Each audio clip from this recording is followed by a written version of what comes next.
Welcome, AGS allies and caregivers, to the Rare Advocates podcast, brought to you by Aicardi-Goutieres Syndrome Advocacy Association.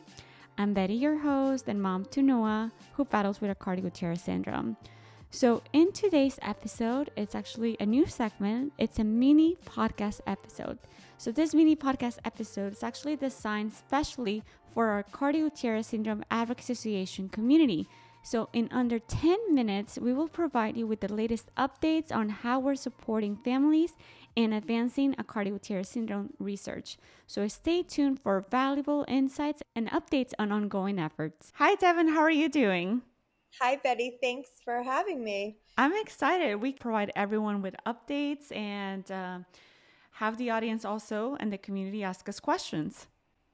It sounds great. As AGSAA volunteers and parent caregivers, as you know very well, Betty, it's really difficult for us to balance like our time and all the things that we want to do and accomplish for AGSAA, and then also just like all the things that we have to do every day. So hopefully this will give the community a quick glimpse into like what's happening behind the scenes. Yes, I'm really glad we're doing this. So everyone grab your coffee or whatever you're drinking, and by the time you're done with your coffee, we'll be done with the update. So Devin, what's the first update?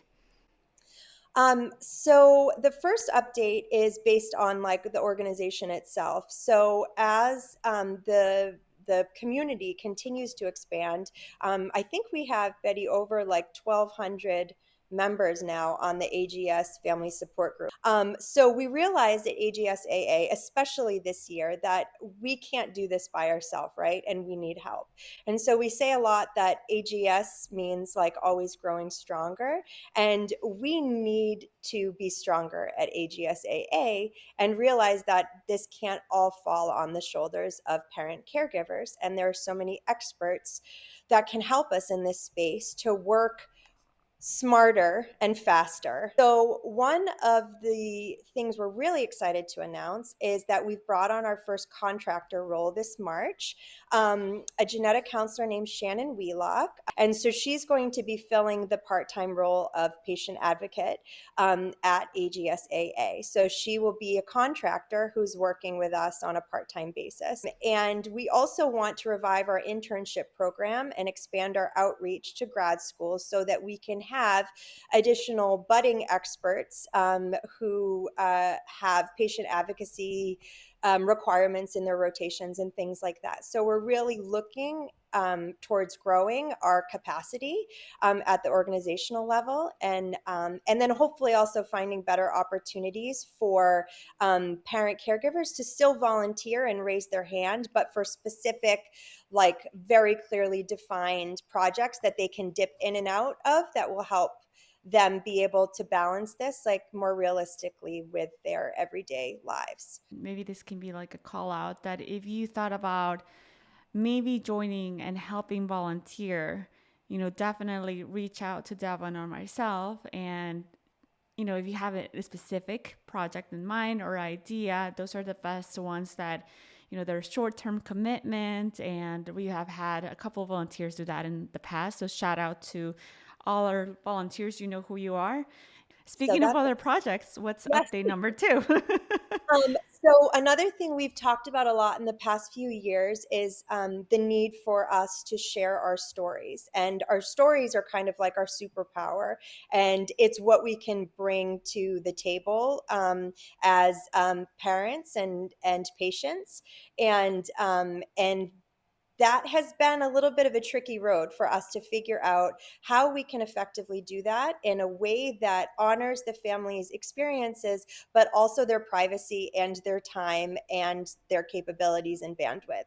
As you guys know, in February of 2022, after months of planning the year prior, we had launched a patient-led registry with the support of our partner Biogen. The platform we were using for that, Luna DNA, actually closed rather unexpectedly earlier this year. It was just definitely like a really, really amazing learning experience. And we're so grateful for the opportunity that we had to do that while being sponsored.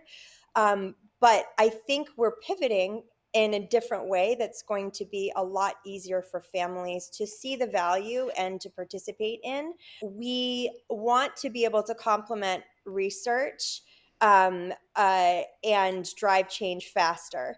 And so the way we're going to be sharing our stories will be the AGS Contact Registry. So right now we have an outdated mailing list and the Facebook support group, and we're not able to index that. Like, it's very difficult to search. And we also can't extrapolate any information from that in a way that's usable. So a contact registry, which we're creating now, will help to create a better network of support and research, increase connection between families, and facilitate information sharing. And like, if there are opportunities, we can reach out to everybody in a very like easy, succinct way. So this will help us to establish a centralized database of AGS patients and their families, which will then allow us to advocate for our needs and improve quality of life at like a much grander scale. The other thing which Betty and I have been working on is rolling out and launching our partnership with a company called Ciitizen, with two I's, which collects and summarizes and provides users with a digital access to full medical records from everywhere that they have received care. It can serve as an additional natural history study for AGS, which can then complement research and fill in the gaps.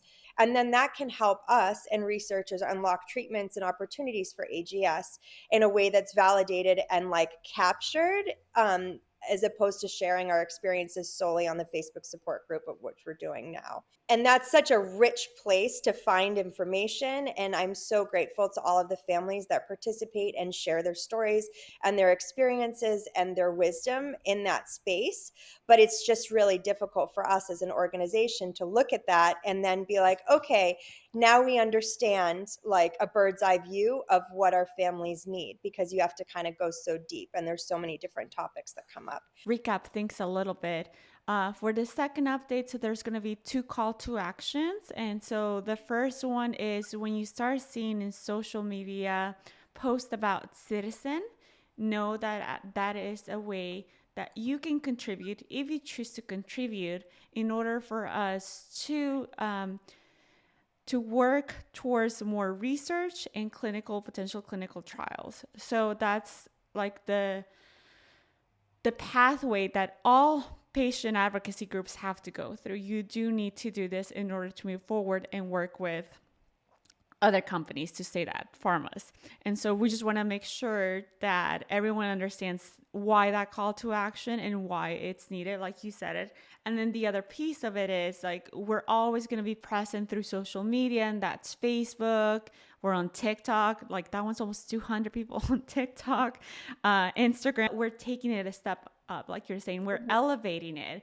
And so we're no longer going to have like the outdated mailing list. So when contact registry, that's a different purpose. It's not the same thing. So it's just important for people to know it's 2 separate call to actions.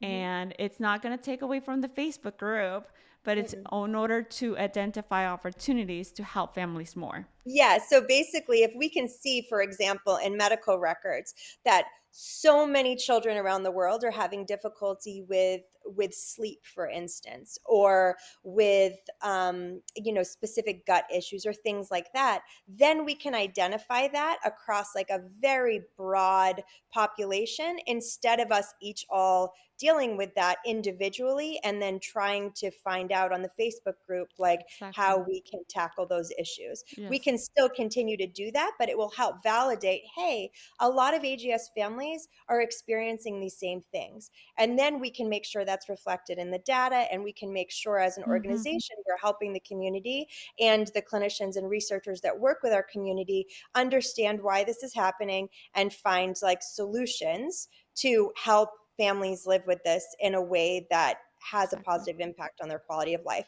So we've realized and identified that there's a spectrum of support that we as an organization want to provide from the very beginning of understanding what it means to be a carrier, and then taking families through that entire journey and like holding their hands and providing resources and bringing in experts and providing opportunities to connect over all of these touch points that people are experiencing across the spectrum. So we're hoping to launch that on our website, and we'll be talking a lot more about that. And we're also very interested once we do launch that to see what you guys think. Great. I love the 3 updates, Devon. I think these are great. And again, emphasizing the 2 call to actions that are going to happen in the upcoming weeks is very important.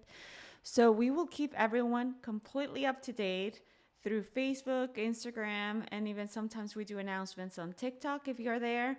And if you have any suggestions on what kind of updates, mini updates do you want, please feel free to leave them down in the comment or email us at info@agsaa.org. Again, that's info@agsaa.org. Thank you so much, Devon, for joining me today. I really appreciate you. Thank you, Betty.